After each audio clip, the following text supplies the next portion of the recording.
할렐루야.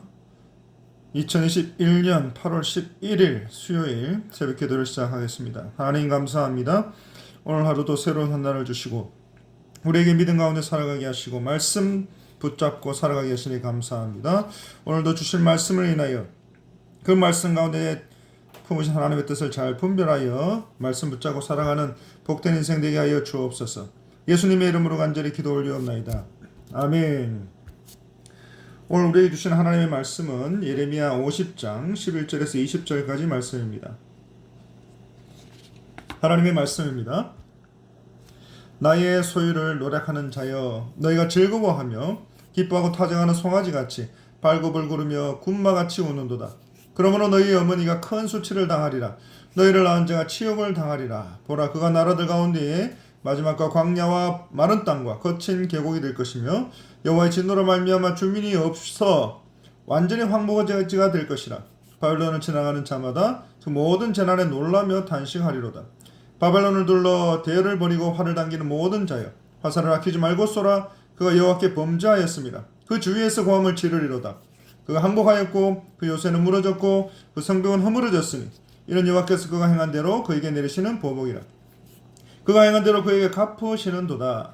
파종하는 자와 추수 때에 낫을 잡은 자를 바벨론에서 끊어버리라. 사람들이 그 압박하는 칼을 두려워하여 각기 동족에게로 돌아가며 고향으로 도망하리라. 이스라엘은 흩어진 양이라 사자들이 그를 따르도다. 처음에는 아스루 왕이 먹었고 다음에는 바벨론의 느부갓네살 왕이 그의 뼈를 꺾도다. 그러므로 만군의 여호와 이스라엘 하나님이 이와 같이 말하노라. 보라, 내가 아스루의 왕을 벌한 것 같이 바벨론의 왕과 그 땅을 벌하고 이스라엘을 다시 그의 목장으로 돌아가게 하리니 그가 갈멜과 바산에서 양을 기를 것이며 그의 마음이 에브라임과 길라산에서 만족하리라. 여호와의 말씀이니라. 그날 그때에는 이스라엘의 죄악을 찾을지라도 없겠고 유다의 죄를 찾을지라도 찾아내지 못하리니 이는 내가 남긴 자를 용서할 것임이라. 아멘. 오늘 보면 11절 보시면 바벨론에 대한 그 교만에 대한 비유의 말씀이 나옵니다. 한때 바벨론이 고대 근동의 패권을 차지하고 유다를 비롯한 주변 민족들을 정복할 수 있었던 것은 오직 그들을 범죄한 열방을 심판하기 위한 도구로 삼으신 하나님의 섭리 때문이었습니다. 그런데 그들은 이런 사실도 모르고 길들여지지 않는 야생마처럼 스스로 힘의 도치가 되어서 주변의 정복 민족들을 잔인하게 살육했던 것입니다. 또 열방의 정복이 오직 그들의 능력의 결과라면 알고 교만해져 버렸던 것입니다. 그리고 그 결과로 그들도 열방에 행한 것과 동일한 방법으로 심판을 받게 된 것입니다. 그리고 12절에 너희의 어머니가 큰 수치를 당하게 된다 했습니다. 이 바벨론이 멸망하면서 열방들 앞에서 수치를 당하게 될 것이라는 말씀입니다.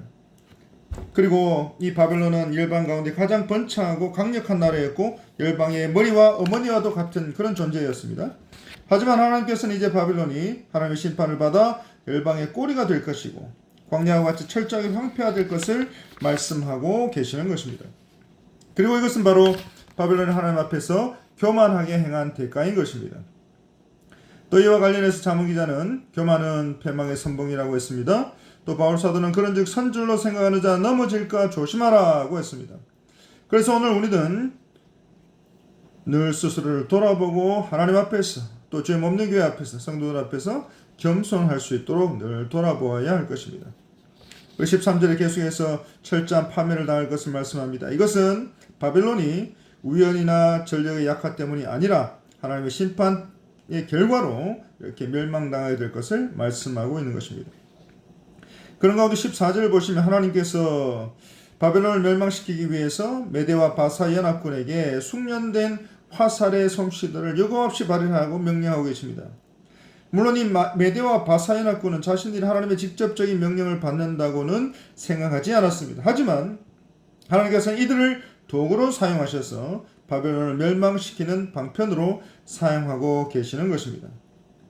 그래서 하나님의 심판의 원인으로서의 바벨론의 번제는 하나님 앞에서 교만했던 것, 우상 숭배했던 것, 그리고 선민 이스라엘을 학대한 것으로 말미암아 이와 같은 심판의 결과를 맛볼 수밖에 없게 된 것입니다. 그리고 15절 말씀입니다. 예레미야 50장 15절 16절에 바벨론 성이 메대와 또 바사군에 의해서 함락되는 것을 말씀되고 있습니다. 항복하다.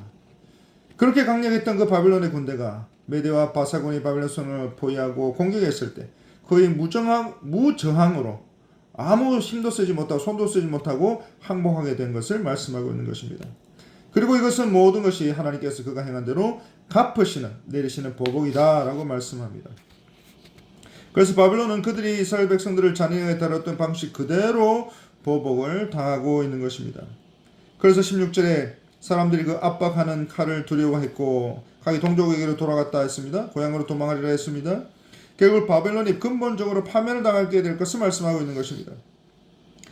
당시에 농사가 국가 경제와 국민 생활의 근본인 이 사회에서 이 시대에서 농사꾼의 파멸이라고 하는 것은 그 국가 전체의 파멸을 의미하는 것입니다.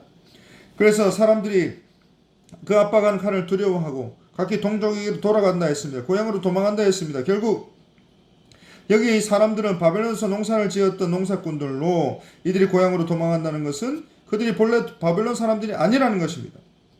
그래서 그들이 바벨론의 피정복 국가에서 포로로 잡아온 그 자들이기 때문에 그들이 바벨론의 전쟁이 일어나게 되자 결국 고국으로 도망쳤다는 것입니다.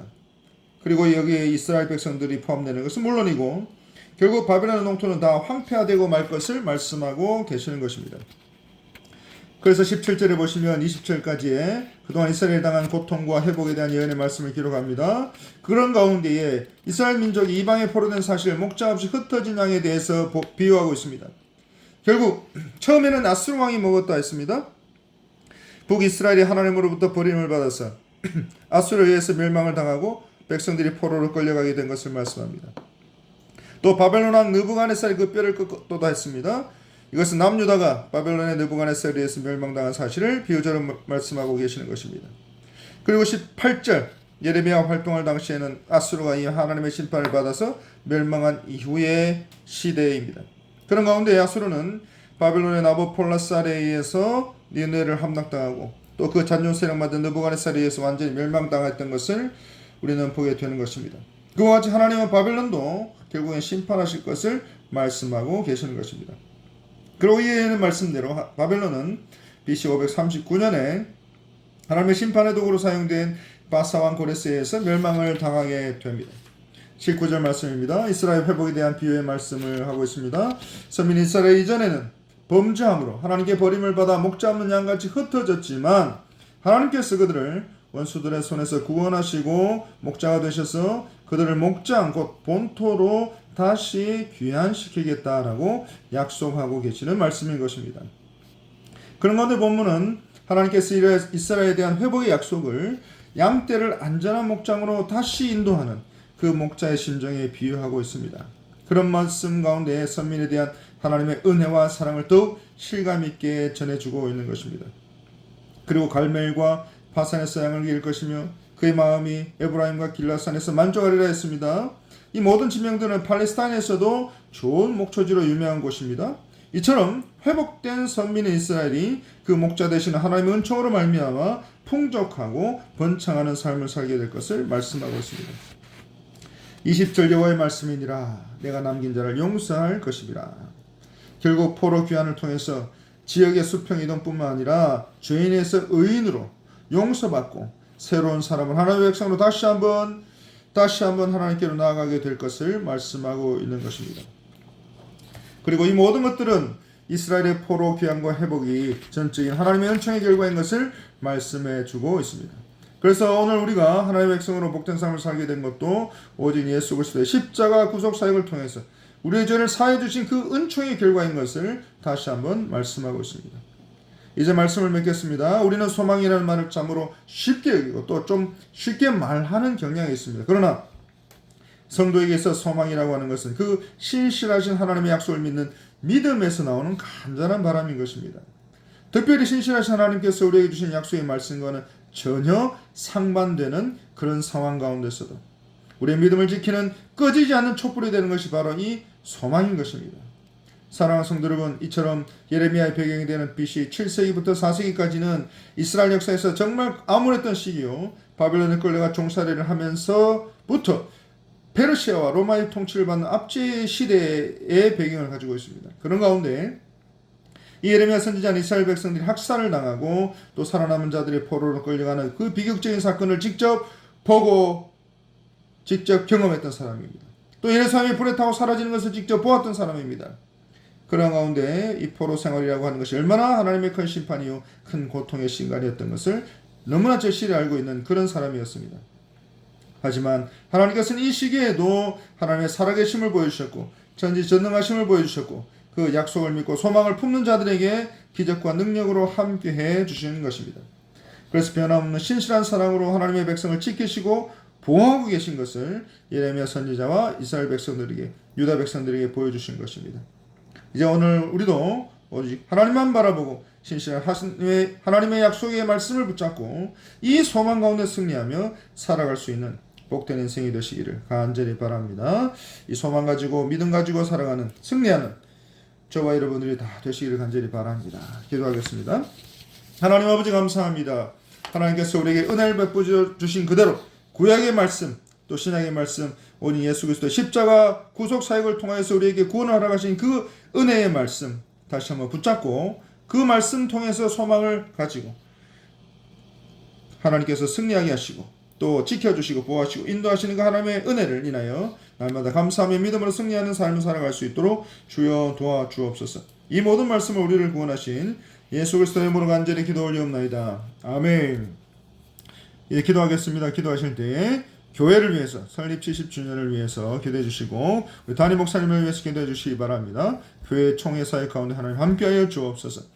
또 우리 환우들을 위해서 기도해 주시고 또 교육부서들을 위해서 기도해 주시고 우리 선교사님들을 위해서 기도해 주시고 우리 개인 기도 제목들을 위해서 간절하게 기도하겠습니다. 하나님 이 모든 기도의 소원을 들어주시고 설립 70주년을 맞이하여 이 기념 예배와 임재식을 준비하는 교회와 또 총회 사역을 위해서 수고하시는 담임 목사님 그리고 환우들 그리고 특별히 이 코로나 상황 가운데 교육 부서들과 또 선교사님들 위해서 하나님 은혜를 베풀어 주시고 도와주시고 함께해 주시고 지키시고 보호하시는 은혜를 허락하여 주시옵소서. 또 이 코로나로 인해서 엄중한 상황 가운데 어려운 상황 가운데 이 모든 주의 백성들 권속들 지키시고 보호하시고 그 생업을 책임져 주시고 그들의 인생을 책임져 주시고 앞날을 책임져 주시고 하나님 도와주옵소서. 모든 것 감사드렸고 이 모든 말씀 우리를 구원하신 예수 그리스도의 이름으로 간절히 기도 올리옵나이다. 아멘.